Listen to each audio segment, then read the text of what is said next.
The 10 o'clock news is closed captioned for our hearing impaired viewers. We are grateful to Bull Worldwide Information Systems and Dunkin' Donuts for making this important service possible. Tonight on the 10 o'clock news, English high school got ready to open, then to close, now to open. The Boston school system doesn't make it easy. It's terribly frustrating. It's produced an enormous amount of anxiety for everybody involved. The 10 o'clock news is made possible by your contribution and by grants from Nimrod Press, printers and engravers. From New England Telephone, 30,000 people serving New England's communications needs for over 100 years. And from Shawmut, providers of financial services with over 170 locations throughout Massachusetts. I'm Christopher Lydon. And I'm Carmen Fields. The late news, sports fans, is that bad boy Pete Rose and Yale man Bart Giamatti, who is also the commissioner of baseball, figured out how to end Charlie Hustle's days in baseball. Where is the fat in the Boston school budget? Is it in the football program or in the bureaucracy? Our guest tonight will be Mayor Flynn's man with a paring knife, Neil Sullivan. The Boston School Department did an about-face today. Late last night, Superintendent Lavelle Wilson said he would not appeal a Superior Court decision to overturn the plan to close 5 schools. But today, the department marched into an appeals court and challenged that ruling. Tomorrow, a panel of 3 judges will hear the case. Sound confusing? You bet it is. You would think that at a moment like this, the school committee would be trying to straighten out the mess. But as Marcus Jones reports, it can't even decide about when to hold a meeting. The judgment will be filed, Mr. Kelly. Yesterday, after ruling against a plan that would have closed or consolidated several Boston schools this September, Suffolk Superior Court Judge David Roseman minced no words about the school department's latest crisis. In Judge Roseman's opinion, blame for the turmoil rests solely on the school committee, in part because of problems with getting enough members together in recent weeks to conduct official business.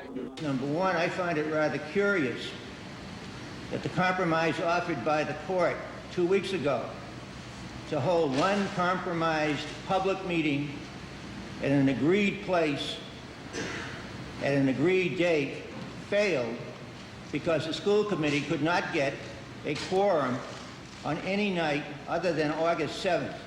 Today, the day after the school committee's school closing vote was overturned, members are uncertain about when they'll meet next.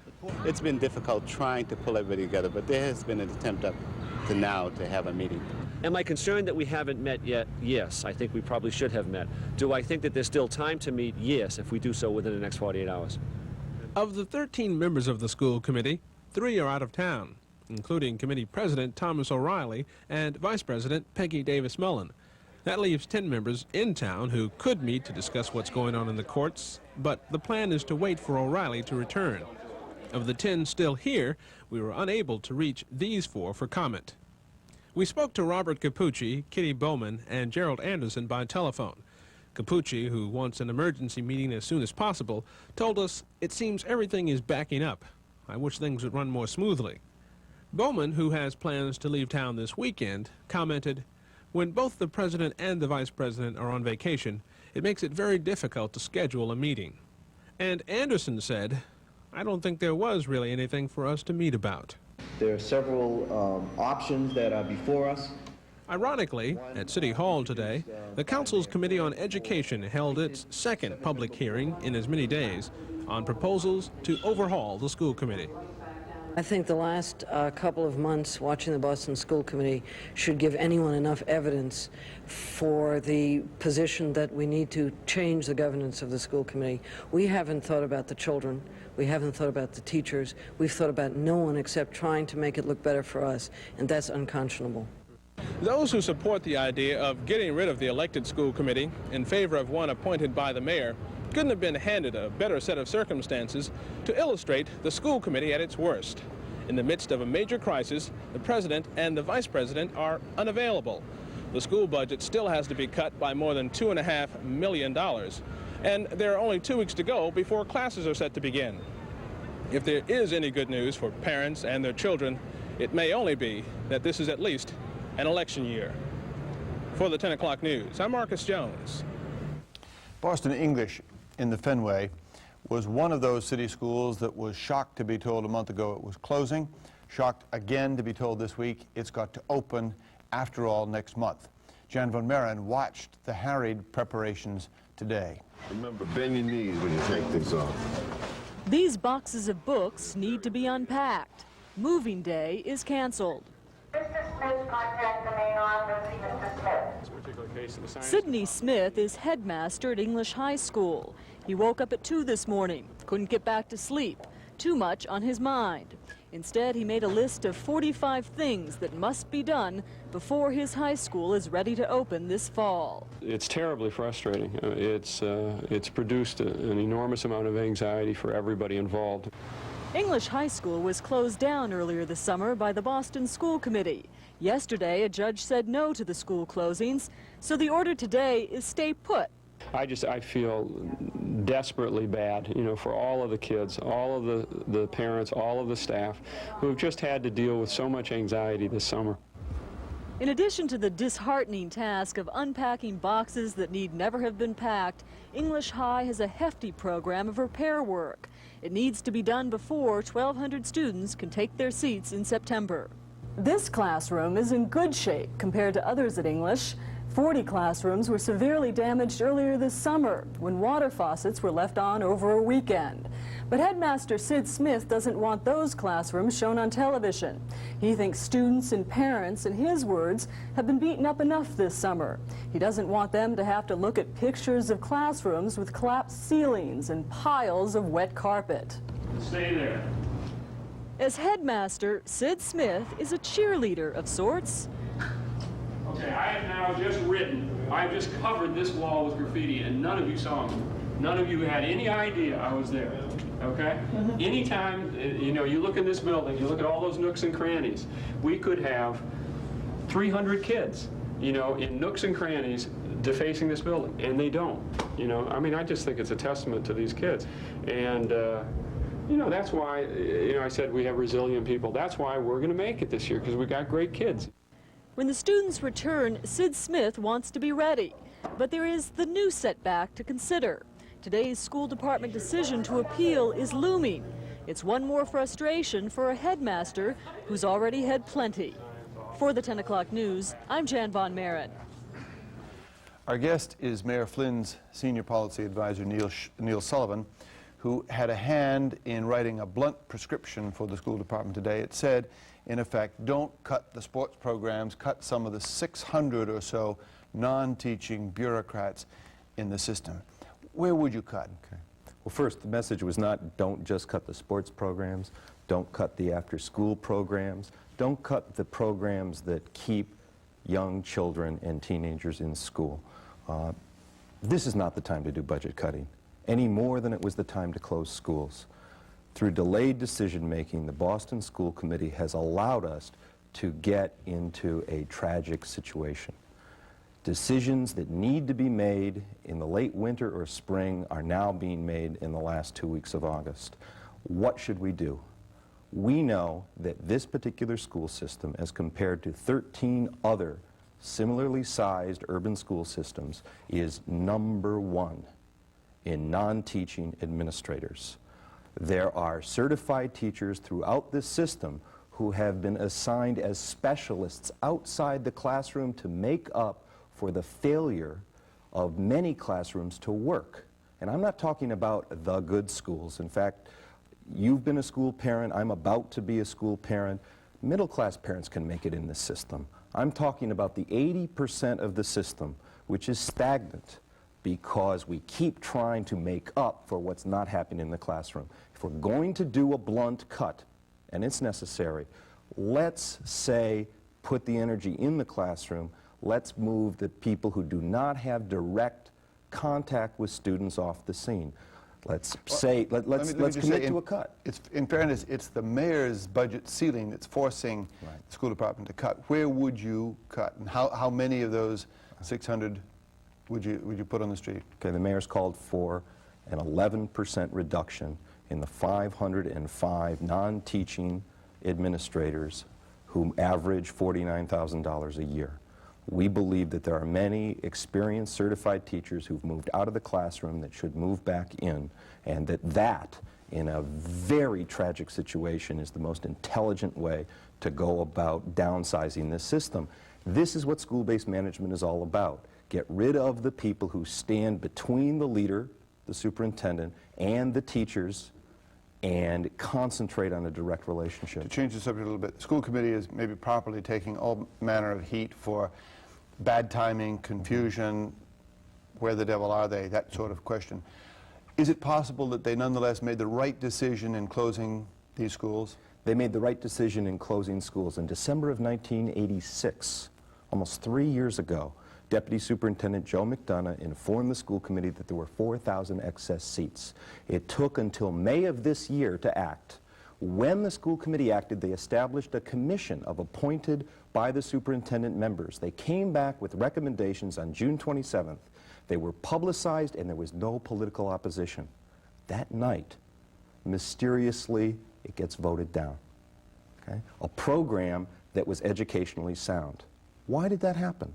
1 month later, on July 25th, with no public notice and with a flag about South Boston High closing as a diversion, they cut these schools. The judge had very little option. Question.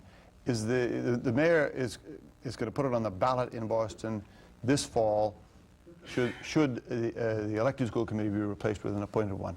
Have you won the referendum campaign? Is he going to campaign for it further? Well, it's going to be extraordinarily difficult to convince the voting public that there's more to democracy than going to the polls once every 2 years to elect a school committee that doesn't have the power or accountability to get school results. And by that I mean we are the only school system in the country that has City Hall doing the taxing and setting the budget, and another, sometimes rival political institution, the school committee, deciding how to spend it. Everyone can blame someone else. Okay? What we need is a no-excuses school system that concentrates on giving authority to principals and teachers in participation with parents to be creative. And if a basal reader is appropriate in the Chittick and a whole language program is appropriate in another school, those decisions get made at the local level, and we can move off the scene all the people who are trying to make up for classrooms that aren't working. Let's make the classrooms that work. Thank you. Neil Sullivan. Thank you.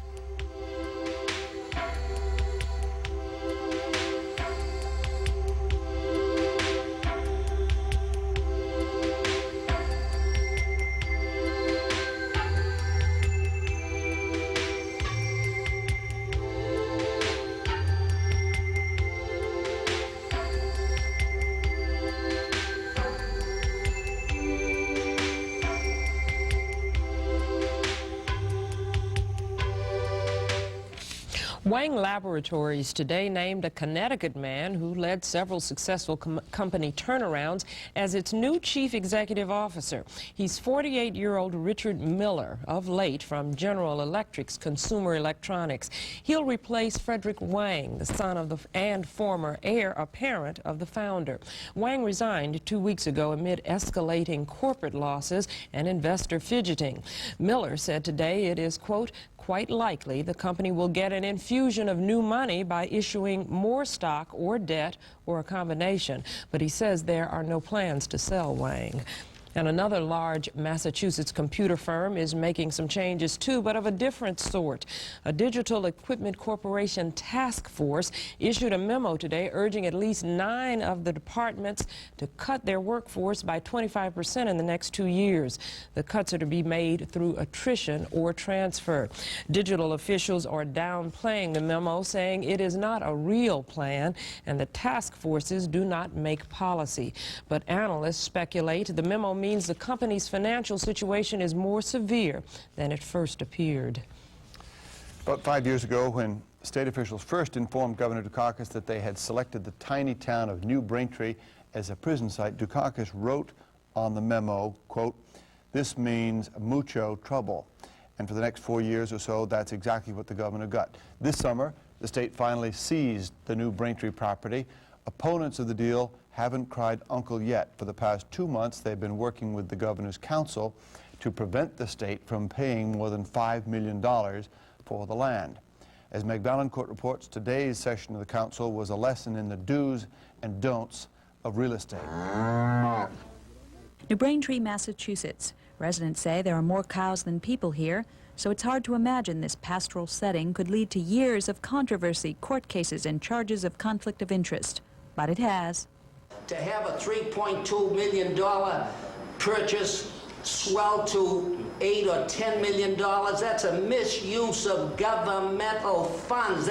Once again today, the Governor's Council refused to approve payment for the New Braintree prison site.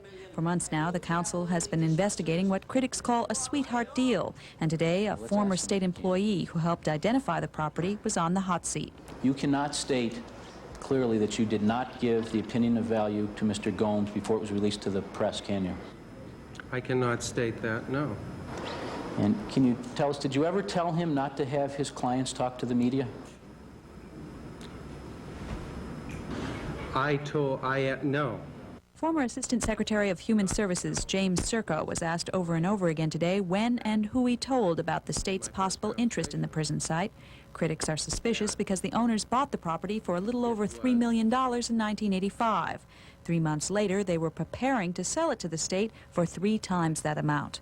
Today, Serco denied any wrongdoing. However, he acknowledged that he had revealed the state's interest in the property to a real estate broker on a confidential basis. The council's attorney scoffed that that explanation ignored the fundamental rules of real estate. You knew that he'd tell his clients if you talked to the real estate broker.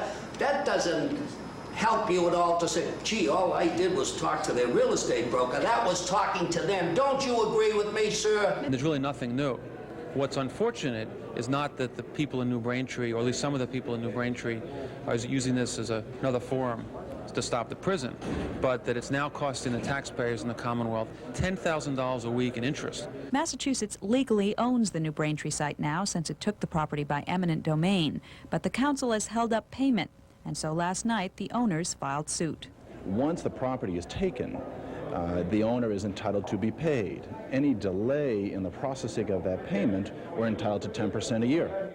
The council didn't come up with the smoking gun today, but it's still searching. The State House room where the council meets was broken into this past weekend. The governor's staff and Capitol Police say the trespasser was a homeless alcoholic. But although there's no evidence of any connection at this point, critics are using the break-in to raise more questions.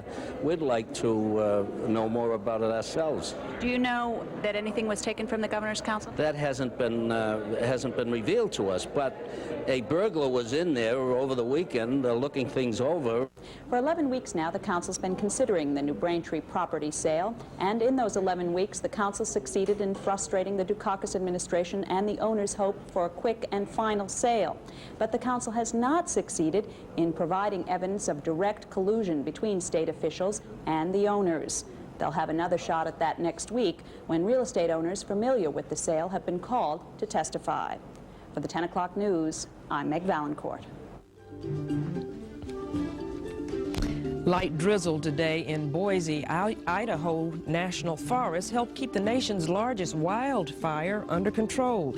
In Boston tonight, look for starry skies and mild temperatures, the lows in the mid-60s. Tomorrow should be mostly sunny and breezy, highs in the upper 70s.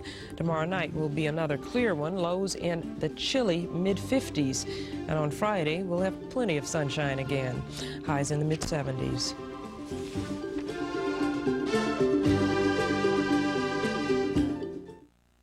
POV returns in July for its second season. I thought I'd drop by to show you a startling piece of magic. POV, the filmmaker's shorthand for point of view. Innovative and entertaining non-fiction television from some of America's finest independent filmmakers. You might laugh, you might cry, you might get angry. Somebody got upset, a contestant once, and put a bullet right through there. You will have a point of view. POV, the second season. Tuesday nights at 11 on Channel 44. The number 2 power in Colombia, which is to say the government, today picked up an old-time drug trader and also 4 prime suspects in the narco-terrorist assassination of a presidential candidate. But the tattered forces of law and order in Colombia granted that the big billionaire bosses of the drug cartel are still at large, maybe out of reach. John Aubuchon has more on Washington's offer of police help and American justice. Colombian officials are predicting that at least 4, maybe more, drug traffickers should be sent to the United States to face trial by the end of the month. Arrests in Colombia now total more than 11,000 since the murder last Friday of the nation's leading presidential candidate. 5 men are in custody in the assassination, paraded for the cameras last night in Bogota. Authorities also say they've arrested the reputed finance chief of the Medellin drug cartel, Rafael Orlandez Gamboa. The U.S. has asked for his extradition, and a Drug Enforcement Administration airplane is in Bogota, as well as an Air Force plane like this, either waiting to rush him out of the country. President Bush spoke by phone with Colombian President Barco Monday, and this morning at his main vacation home, Mr. Bush said he thinks Barco is determined to beat the drug crisis, but U.S. military action is not needed. Certainly we want to be in a position to help them in any way we possibly can. But yes, the president did make clear that he was not requesting United States troops. Those arrested in Colombia so far do not include any of the so-called Dirty Dozen top leaders of the drug cartels, named yesterday by Attorney General Richard Thornburg. Thornburg says Interpol has been alerted because the drug lords might have fled Colombia, a theory other officials back. It is certainly true that Panama has been a haven in the past. So while their estates and even an 80-plane drug air force have been seized, the kingpins are still running because experts say American courts are a real threat. I think they rightly believe that they won't receive very much mercy here in the courts of the United States. And they just don't have the opportunity to manipulate and corrupt the court system here that they do in Colombia. But even if the top layer of the drug empire is put behind bars, the big U.S. demand for the product means others will take their place.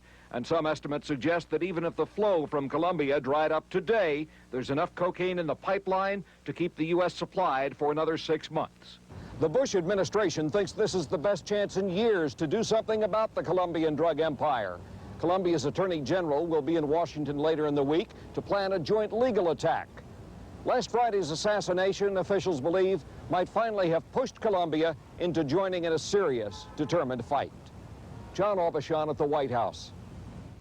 In Lebanon, fighting continues as the search for peace becomes more desperate. An emergency Arab summit to assign peacekeeping troops to Lebanon is being called for by the President of the United Arab Emirates.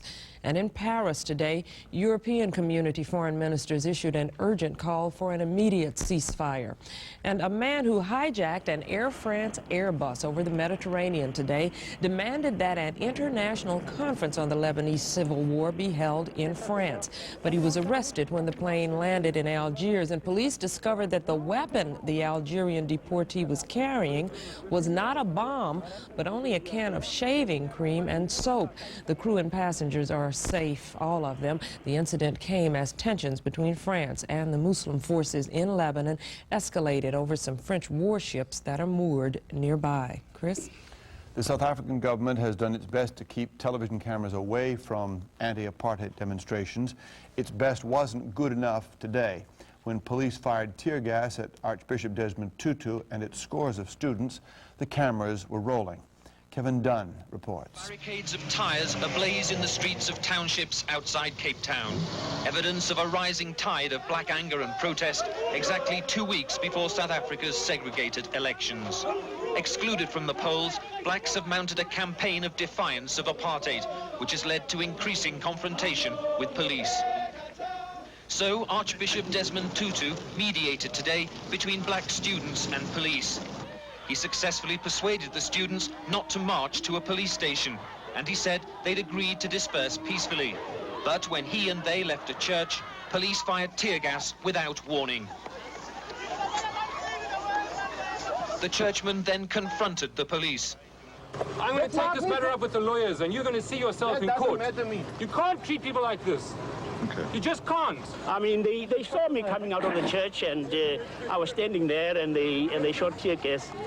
And across Cape Town, a march by some 2,000 university lecturers and students ended with similar police action. Archbishop Tutu had this warning today. He said, if the law and order minister does not constrain his security forces, and if they behave the way they did today, then we are on the brink of a major disaster. It's 360 miles from the Gulf of Finland through Estonia and Latvia to the capital of Lithuania. Today, a human chain stretched across those miles. Thousands of Baltic residents joining together to protest 50 years of rule by the Soviet Union. Robert Moore reports. From the heart of the Estonian capital, for hundreds of miles, the human chain was formed. It linked all three of the Baltic capitals, from Tallinn to Riga and on to Vilnius. It was designed to remind the world that each of these three Baltic republics between the wars enjoyed independence. This protest was intended by nationalists to show that they have never accepted that the region should be ruled from Moscow. Flags and songs, once banned as provocative, now on open display. The scale of the protest and the high level of organization seen as evidence that the political power has already shifted away from Moscow's grasp. Political meetings held this evening demanded outright independence for the Estonian people. For those here, the limited autonomy given to them is no longer enough. The optimism and self-confidence is at an all-time high.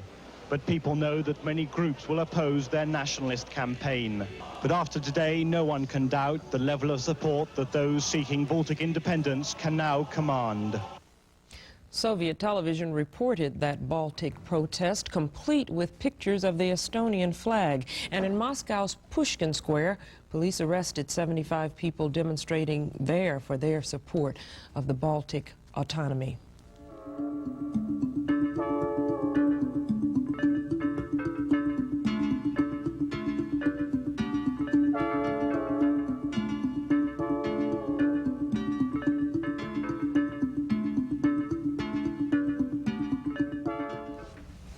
Finally tonight, the legal impasse is broken between the Cincinnati Reds manager and all-time hitter Pete Rose and the baseball commissioner Bart Giamatti. According to the UPI, Rose, who was never actually admitted to gambling on baseball, has now agreed to a 5-year suspension from the game.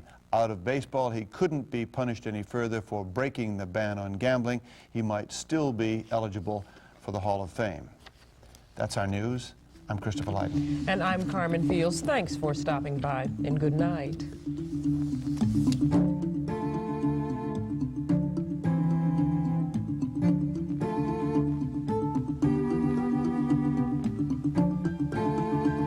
The 10 o'clock news was made possible by your contribution and by grants from Nimrod Press, printers and engravers, from New England Telephone, 30,000 people serving New England's communications needs for over 100 years, and from Shawmut, providers of financial services with over 170 locations throughout Massachusetts.